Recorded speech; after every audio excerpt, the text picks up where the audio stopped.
Hey, what's up guys? Welcome to an episode of PATTAY'S Performance. Today we have in the driveway, these things are beautiful, they are awesome. This is the lower end level of Ariens, but they do hold their weight. This is a freaking flyer here in the driveway. I did a video on this last year before I really started my channel. Before I started my channel, I would just do performance videos. I went to go sell something, I would attach the performance video to the machine and whatever.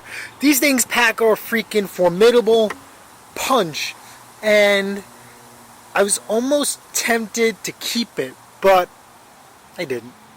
And so here we are now. So I already have this thing sold, so I just need to modify the impeller, tune it up, and we're good to go. But in the meantime, I think this will be a really good opportunity and chance for me to really show you why this thing is awesome. Besides the fact that it's made by Ariens, right? So obviously it's a Sno-tek 20, so you got a 20-inch clearing path, right? You have a serrated auger, so you chop through the thick and heavy wet snow, right? Can you guys see that? Yep, serrated auger, and you have grease fittings, which is an awesome touch. You will not get that on your cheaper, lower end machines, even though this machine is relatively cheap in the Ariens family. Do not pass up on this. Do not let this thing sleep on you, right? And don't be a bumclaw when you read reviews and say, oh, this thing clogs up with heavy wet snow. I am going to show you how this thing will not clog up with heavy wet snow, how we're going to increase the throwing distance, and this thing is going to pack a lot of punch for its size. At the end of the video, I will show a little link. There's going to be two links. One to subscribe to my channel, right? And another one's going to take you to the demo video that I shot of last year of this thing kicking butt. So, anyway, back to the machine. 20-inch clearing path, serrated auger, grease fittings on the augers, which you need, what you want, absolutely. Because down the line, God forbid, you need to go up inside that gearbox, you need to do any other repairs. If those aren't greased, they freeze up. And guess what happens if you don't have a snowblower where they don't have grease fittings? You're increasing the opportunity of the augers freezing up. So you definitely want to keep those greased. Okay, we have an electric start right here. Okay, but it also starts with these, so there's really no need for it. We also have a built-in fuel shutoff valve. Okay, this machine is very user-friendly. You could two-handle operation, right? One for going and one for blowing. Now this thing should have an auger lock, right? Where if you hold one handle down, the other one's too. See that? See how the one handle is down? And then if I release it, both pop up. So it gives you your other hand free to turn the chute. So the only, I guess you would say, negative per se about this machine, right, is your chute control, which in the end you have to move the chute height up and down for throwing distance. So ideally, this machine is not perfect for a snow cab because you're still forced to go outside the snowblower to, if you want to change your height, if you want to throw high up in the air, or you want to angle it down if you're in a tight spot like a sidewalk. Okay? You also have your built-in shear pin holder, which is right here. So God forbid if you ever bust a shear pin, you have quick, easy replacements right here. Okay, in typical Ariens fashion, right, you're going to see this is very, very common. We're going to have this gear box here for the chute. So when we go back to the engine, right, I have you guys on a stand because it's windy. I have my microphone on. My microphone, no noise. So we're going to talk about the engine, right? This thing should be a 123 cc. Let's just verify. Yep, this is a 123 cc engine. You have your overhead valves, your primer, your on-off switch, and your key. Your choke, and your gas tank. And your on-off fuel shutoff. So, let's just give this thing a pull, and let's see what it's all about.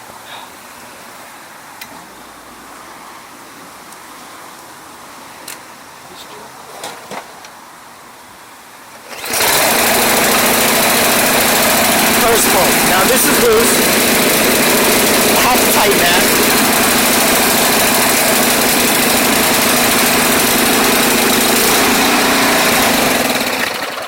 Are we out of gas?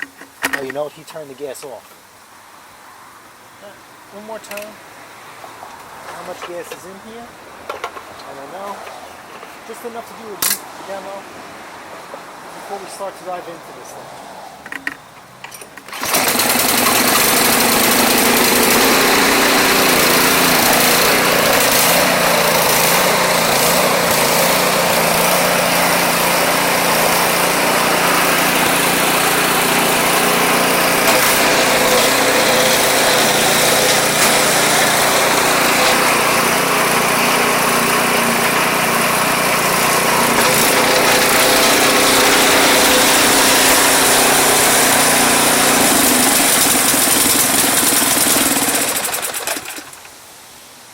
So as you can see, really easy, only one speed forward and manual reverse. Because this machine is so lightweight, you really don't need it. It's just a transmission in here, really not serviceable, so it's really simple. Change the belts, change the oil, change the spark plug, grease everything, and you are done. There's no clutch adjustments, no nothing. So let me get you guys up into the driveway and we'll start diving into this machine, because the first thing we're going to do is we are going to modify the impeller and supercharged machine, and then we'll go into the tune-up. Alright? See you guys in a little bit. Alright guys, so there's going to be two 3/8 bolts up top. We are going to start with those. They usually have my Milwaukee M12 ratchet, but I had to send it in for warranty. That thing doesn't owe me a dime. I've had that thing for almost 5 years, so that's life. I'm glad it picked brakes. It didn't break. It's just, you guys see me, if you guys follow my channel, it's a little tedious to switch gears from reverse to forward. Oh. And so that comes off. Stick that there. Okay. Next, we are going to have, I guess it kind of gets a little tricky here. There's this big nut here. I'll drop you guys down.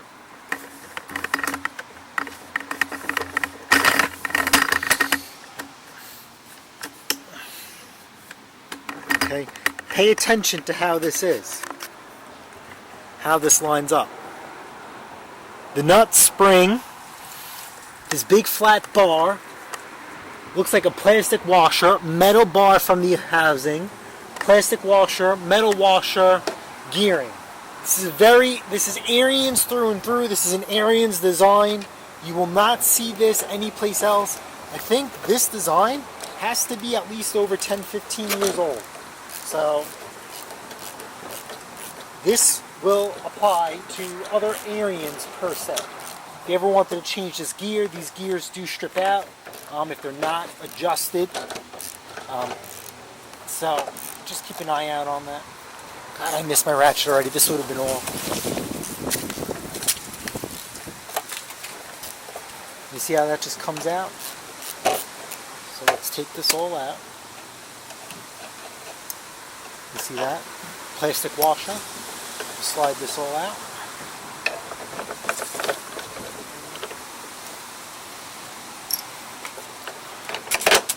There we go. Bolt out. Gears out. Okay, and let's see so we can keep track of all of this. So we have the slides in here.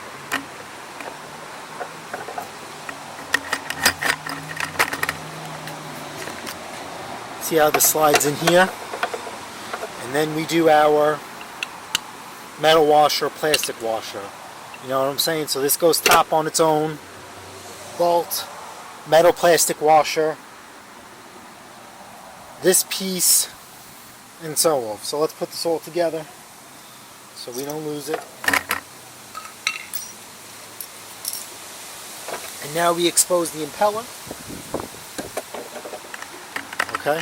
So when you modify the impeller, right, naturally, any snowblower, there's a gap in between the machine, and that's where your snow and slush build up. So we're going to put an impeller on here so there's going to be no more gap. Now, there is a disclaimer, right? If you modify the impeller, it's going to throw rocks, it's going to throw anything and everything that comes in here. So stay away from windows, your siding, your car. It will scratch, it will dent, it will break. Don't ask me how I know. So, let me go get some tools out and we'll start modifying the impeller. Tools. Some sort of drill. I'm using my Milwaukee M12 fuel, as always. An extension with a 5/16 magnetic tip bit at the end. Tin shears. Measuring tape to measure how long the impeller we have to cut. Okay, and then we're also going to use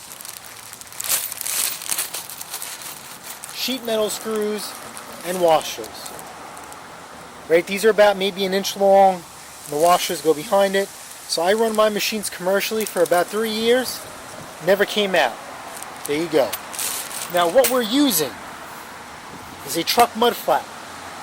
You can buy this anywhere, parts store, auto part. You can use anything you want, but I feel the truck mud flap is the best. So let's measure. Alright, we're going to stick a screwdriver in there. We're going to measure the impeller. This is, it's a little funky impeller, 2.5 inches. Go back here. We will measure 2.5 inches. It's really windy, guys. I hope the camera doesn't pick this up. I'm going to be pissed. Of course. I lost and misplaced my good ones. Where's the good ones? These aren't the good ones either, but I don't know what the heck I did with them. But they're cutting. So we got 2.5. It's a little bit bigger than 2.5. That'll be fine. So the goal is cut a pretty nice size impeller, right? So here's the deal. The impeller is going to bend in here. And as it's going around your machine, right, going through the impeller, it reaches the opening of your chute, and guess what? Because it's an impeller, because it's rubber, fling, see that? It's going to fling the snow out, increasing your distance, and nothing's going to get caught up and jammed in between. So, let's stick this in here. I'm sure this is a little wide, which is fine. It's going to be hard to shoot this while I drill. But you want to have it overhang just a little bit. You see how it flaps up? You want that to flap up because once it adheres, it's going to naturally work its way down.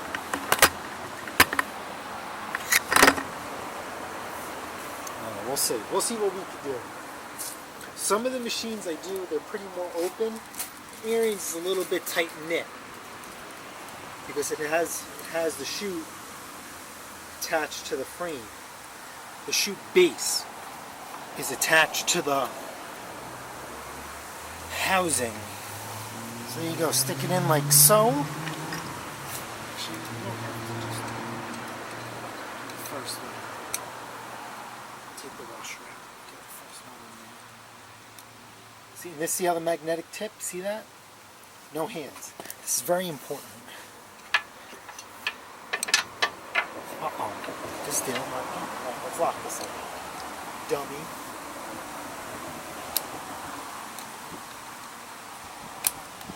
Are we locked in? Yeah, we're locked in. Alright.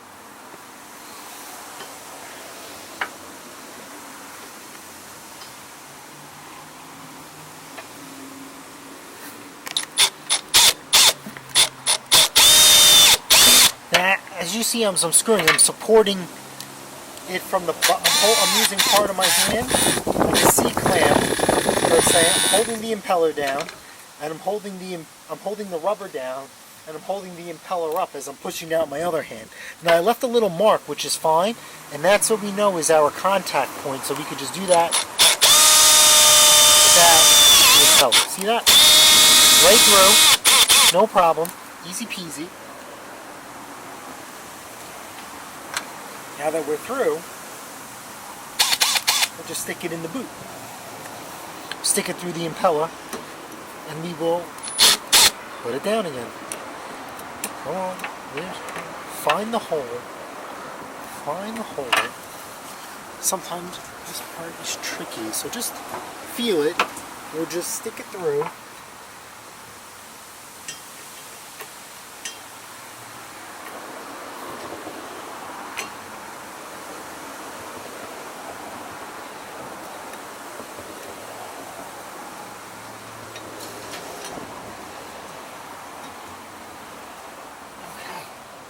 See, I kind of just stuck it in there, and then I'll just start it, and then we'll move it into position. See, now we know we're in there, right? So now we can manipulate the impeller where it needs to be before we lock it down with our other screw. Alright, so see, that's a nice good area. You see how it's bending and cupped inside?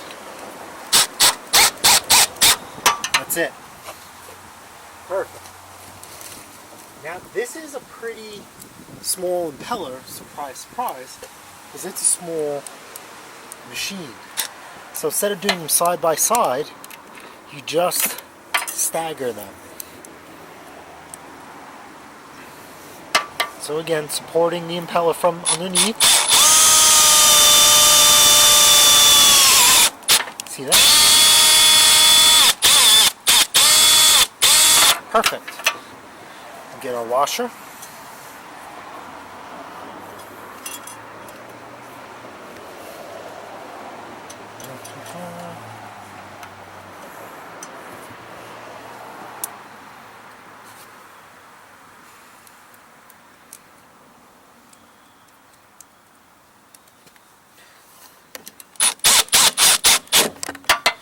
That's it, we're locked in.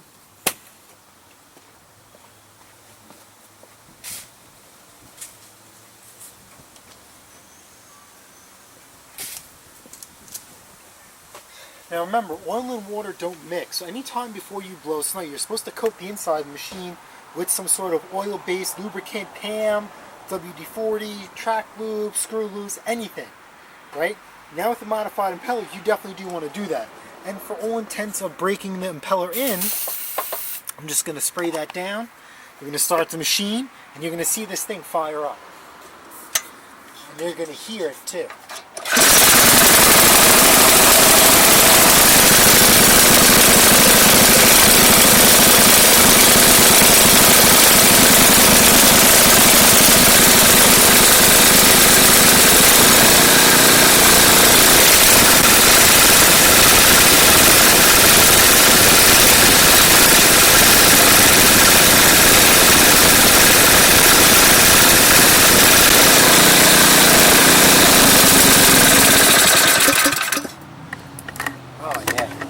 Oh, you guys are all gooey. Let me go wipe that off.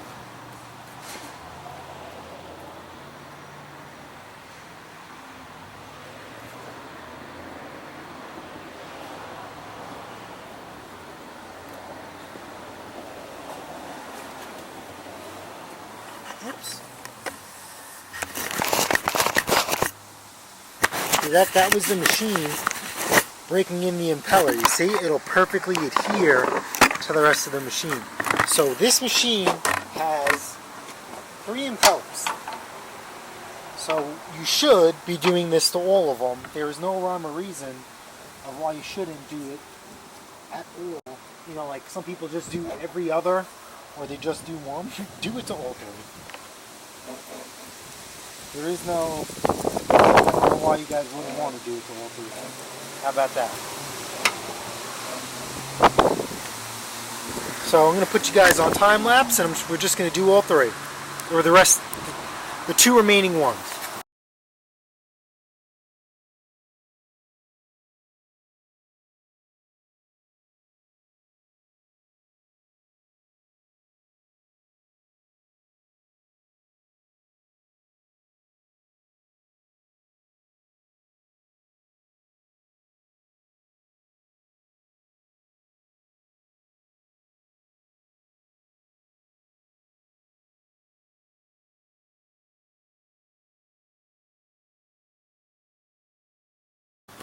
Alright, so we are done. Probably took me an extra 10 minutes to get this all done. Put a nice generous all over the inside of the machine, right? We're going inside here, we're going through the front, and then now for the grand finale.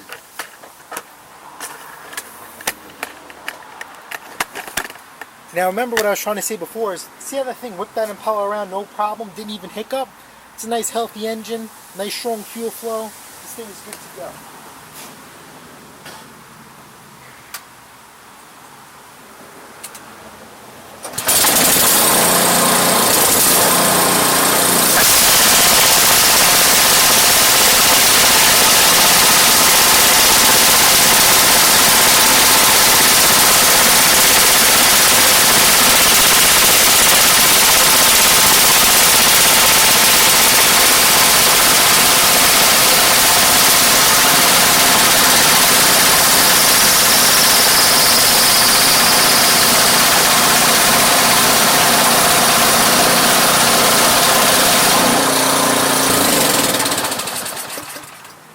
See how it got loud and got quiet? That means the impeller is broken in. You're going to see some chunks that fly out. So we know the impeller modification was a complete success. So now, let's go back to the task of putting the chute back together. So remember, let's start with this here. We'll set this up here. Hold that down. Okay, and then remember this here slid right in over the top, like so. Then we had, if you guys remember, is this here. This was our metal washer in between. And then remember the plastic washer was facing downside, okay? So that's going to sandwich in between the one from the bolt to the frame like so. Then this one here, see this plastic washer? That goes up top again. So come on, where are you? Remember, this all has to line up too. It's pretty tricky.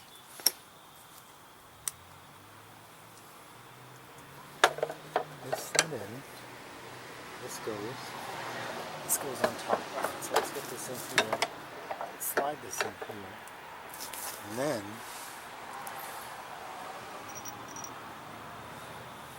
start the belt. Start this top part. Don't send it all the way through, because it will never go in.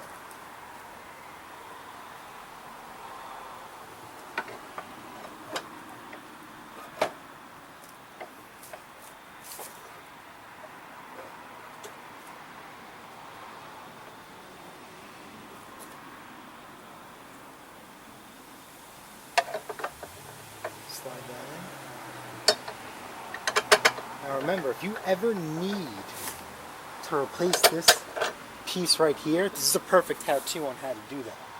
Okay, now take this piece here and slide it underneath like so, plastic facing in. Doesn't matter which way the spring goes, but now you tighten this. Now, you could tell when and when to stop, because you could look at where the threads are dirty and the threads are clean. But we'll show you, I'd like to show you how to properly adjust this. So now we have to hold this bolt down, right?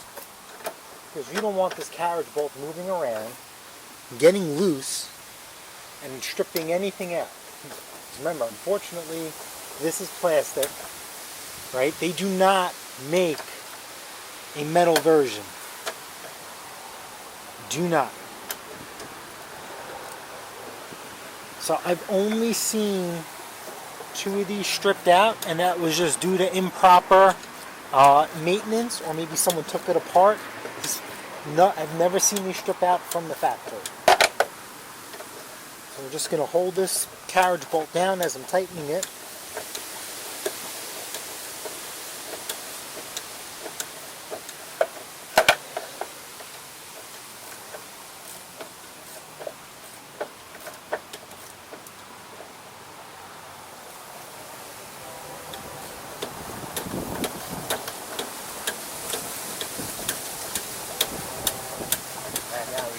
start feeling some tension.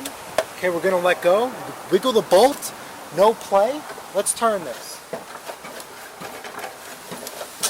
Now it feels a little tight, so we're just gonna back this off just a hair. And now it's a little bit free flowing. Now, if you want it a little tight, just tighten that nut up. We're good to go. Put these two nuts on here. And that is it.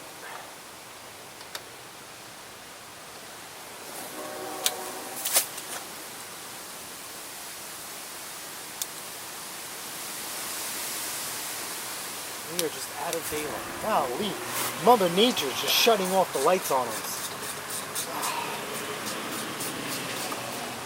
So there you go. Feel it just get a little snug. Quarter turn. Alright, just one more verification. This way, that way.